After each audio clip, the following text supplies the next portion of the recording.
Number 1. About 3 years ago, my cousin Mike and I were dropping off his girlfriend and her friend after seeing a movie. It was about 11 o'clock and we were going down this long gravel road that stemmed off another back county road. The long gravel road was about 2 miles long and it led directly to his girlfriend's house. It was basically her driveway. After dropping them off and heading back up the driveway, we saw something off the side of the road about 100 yards or so away. At first, we just figured it was some sort of an animal, so we flashed the brights on and off to scare it away. Once we got closer, maybe 20 yards away, we realized this wasn't anything we had ever seen before. Whatever it was stood up. Its back was massive and hunched over, and its legs were very skinny. When it looked at us, its eyes glowed in the headlights. Scared to death, I just looked down. I did not want to look at this thing. I was way too terrified. My cousin and I both sat there, panicking. Do we turn the headlights off? What if we lose sight of it? Do we just turn the car off and let this thing walk away? What if there's another one, and we can't start the car and get away fast enough? Do we hit it and keep driving? And what if we don't kill it, and it sits on the hood and tries to get into the car? We both sat there in terror. I continued to watch it at the top of my eyes. There was no way that I was going to look directly at this, or if there's another one, I don't want to see it either. All I could really see of it was its skinny, dog-like legs and its massive upper body. It stood there for a second and then just walked into the woods, on 2 legs. Up until a while ago when I told people about it, I told him that the only thing I remembered was the way its eyes shined back, its large hunched over back and its skinny dog-like legs. When my cousin and I talked about it, we just tried to conclude that maybe it was a deformed bear or something. We had never heard of the Michigan Dogman before. The part where this story gets weird is when I was talking to my friends back at home just a few weeks ago. We were trying to get together a ghost hunting trip for when I came back home on leave from San Diego with the Marines. I was online searching for Michigan hauntings and Michigan paranormal activity, and I came across this story titled Michigan Dogman. The police reports, the witness accounts, the drawings, everything matched perfectly. It was crazy to me that other people had seen what I saw that night. It had been about 3 years since then, and it was insane that just now I'm finding such a perfect explanation. Number 2. One oddly silenced night, I was hanging out with a group of my friends in northwest Michigan. We usually hang out every weekend and do things that get the adrenaline pumping. Everything from launching fireworks at personal property to invading so-called haunted graveyards at midnight with only the light of the full moon. My friends and I are an odd bunch of kids who have been best friends since back in the good old days of elementary school. That night bonded us through fear and horror of what all but one of us experienced. We live in the small county of Goldstream, which is flat farmland with swamp-like areas. We were cruising along the road when we pulled into the parking lot of a church undergoing construction. There were traffic cones signaling the areas undergoing work that we decided to take just for the hell of it. My friend Alex took 5 in his car and I took 5 in mine. Our plan was to go just outside the county where it was desolate and mess with traffic with the cones we had acquired. And on the drive there, we noticed that all of the cows in one pen were huddled over in the corner, as if hiding from something, but we thought nothing of it. Upon reaching our destination, we heard a far-off howl, but because we were the adventurous types, we shrugged it off, thinking it was just a common timber wolf. The fog was very thick at this time of night, around midnight I would say, and drivers would only be able to see a few feet in front of them, and would not be able to avoid any cones out in the road. What a terribly clever idea, I thought to myself, as I set a few in the road about 15 yards from each other. After the very second that I had set the last cone down, we heard the howling again, but this time it received our full attention. This was mainly because it seemed a lot closer this time. My friend Cody kept insisting that we should leave and that it would be in our best interest not to have to deal with whatever was howling. But our attention was drawn away from the howling as we heard a car approach the area of road with the traffic cones. After a few seconds of listening, we heard the car come to a screeching halt as it hit a cone. Knowing that we were in big trouble, we ran further into this swampy section of land. We then heard footsteps on the road and the rough sound of an older gentleman say, "Damn, kid." This is when it got bad. We knew the old man had left, but we could continue to hear footsteps. These were much heavier and behind us. Cody said to make a run for it, but I must have confused run to the car with find a new hiding spot. As all my friends except for a boy named Mark took a right, I took a left. I came to the edge of a murky pond where I heard something large splashing the water out just beyond the visibility levels of the fog. At this point, I had no doubt that I was dealing with the Dogman of Michigan, and I was trembling as though I was in an earthquake.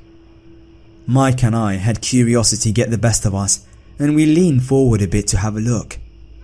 The dim outline of an extremely large man came into view, but this was no man. The yellow eyes were staring me down as I examined the rest of it. I heard a small yelp, and Mike had made a run for it, but I stood still, frozen with fear. The beast was extremely hairy with a snout and fangs large enough to bite clean through a man my size.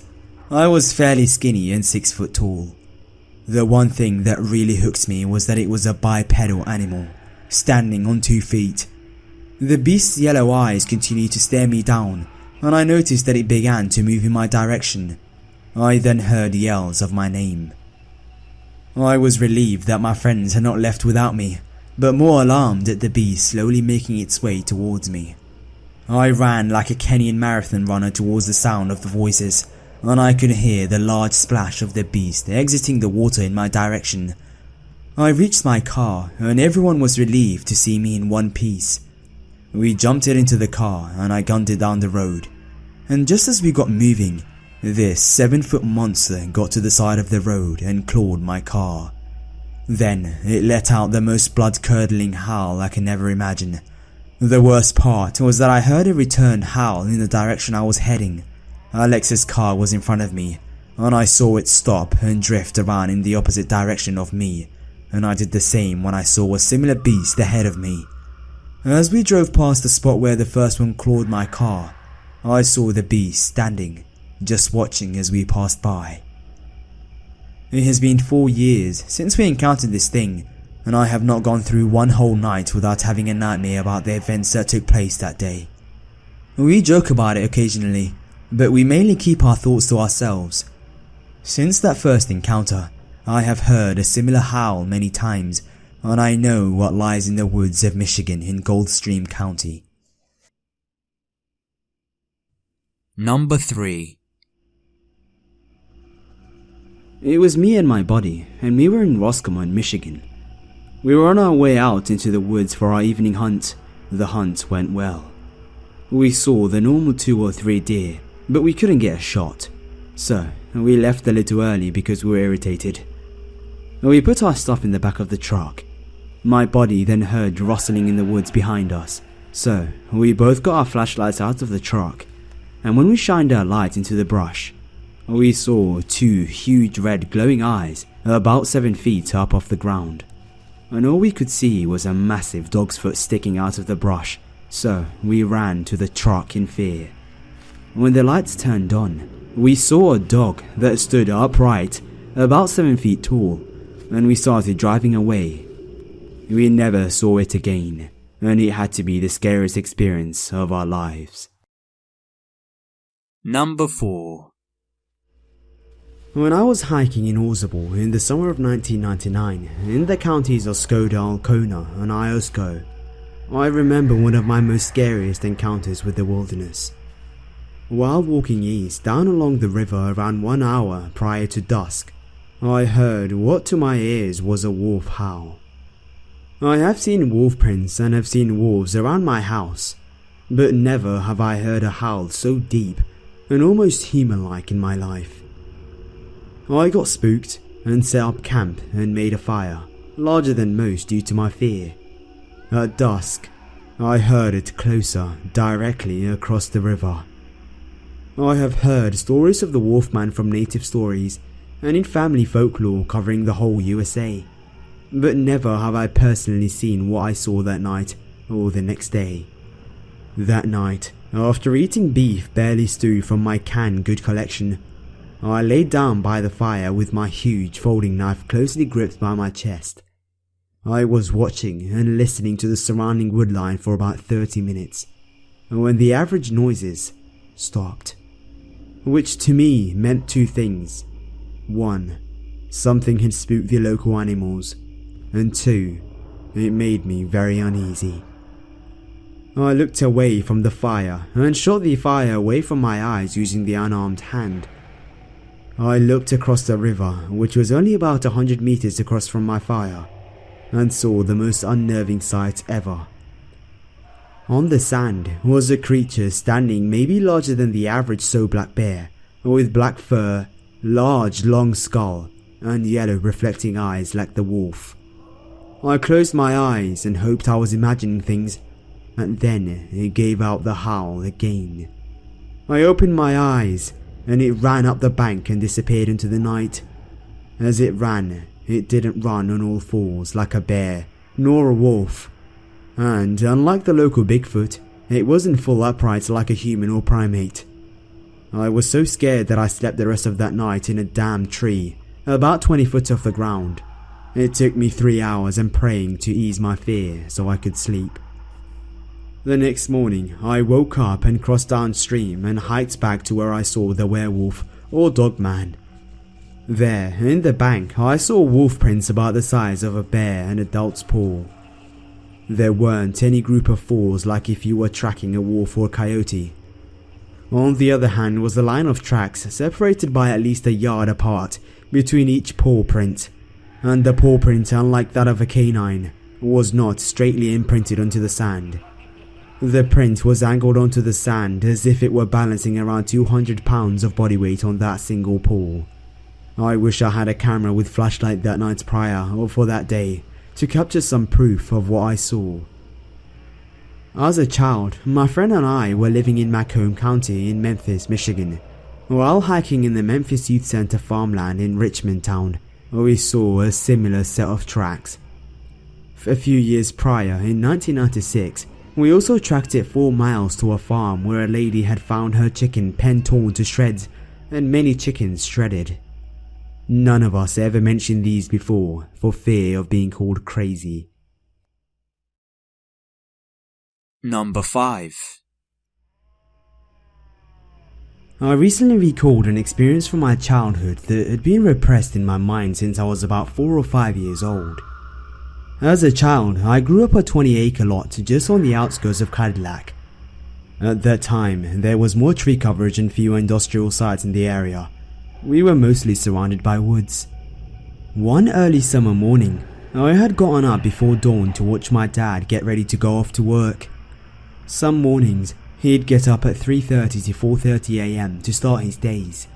Me and my mum would get up and send him on his way, daily routine back then. He'd always put on his work pants and work shirts over his regular clothes and proceed to go out to his truck and load his equipment for the day. In the darkness, his work clothes looked really shaggy.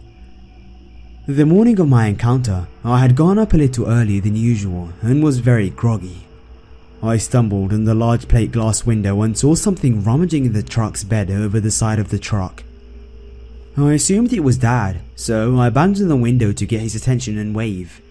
I was chilled to the bone by what appeared back at me.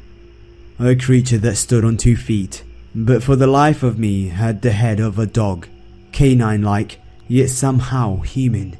We locked eyes for what seemed to be an eternity. Strangely enough though, the eyes were not yellow as everyone else seems to see. They were a pale yellowy green colour. I finally mustered a scream and fell backwards off the couch in front of the window. As I was falling backwards, the creature had already hit all fours and was lunging for the window. He started at a good 20 feet away at the truck's back end. My scream had gotten my dad out of the bathroom and into the living room, yelling to my mum to hush me up. He looked out the window and asked me what I saw, but I was just sobbing. He went to the front door and turned on the porch light and found nothing. Annoyed that his morning was off to a not so quiet start, he made my mother take me back to bed and he left for the day. I was so traumatized by this experience I repressed it for all these years. It took looking up the Dogman and studying cryptozoology to kick the memory loose again. The house where this took place still stands, but the tree coverage that was abundant as a child is history. Whatever the thing is, I'm sure he's still out there waiting. Hey guys, it's the Grim Reader here. I really hope you enjoyed that video. If you did, please drop a like, subscribe, share, drop a comment in the comment section below as well, and I might reply to you. As usual, check out my other videos and see if they're any good. And until the next video, have a wonderful time and stay safe.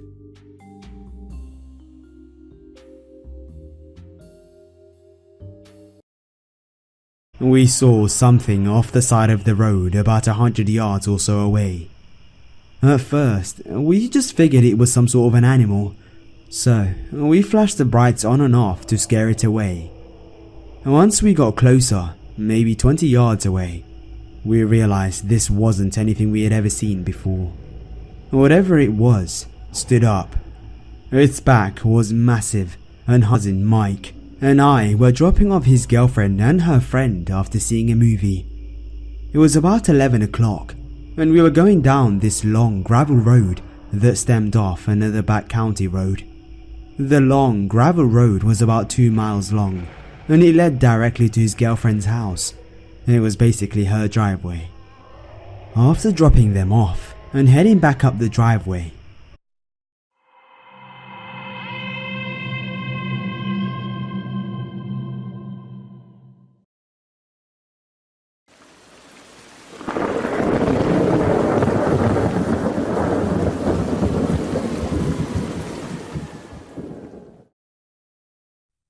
Number 1. about 3 years ago, my cousin turned the car off and let this thing walk away. What if there's another one, and we can't start the car and get away fast enough? Do we hit it and keep driving? And what if we don't kill it, and it sits on the hood and tries to get into the car? We both sat there in terror. I continued to watch it at the top of my eyes. There was no way that I was going to look directly at this, or if there's another one hunched over, and its legs were very skinny. When it looked at us, its eyes glowed in the headlights. Scared to death, I just looked down. I did not want to look at this thing. I was way too terrified. My cousin and I both sat there, panicking. Do we turn the headlights off? What if we lose sight of it? Do we just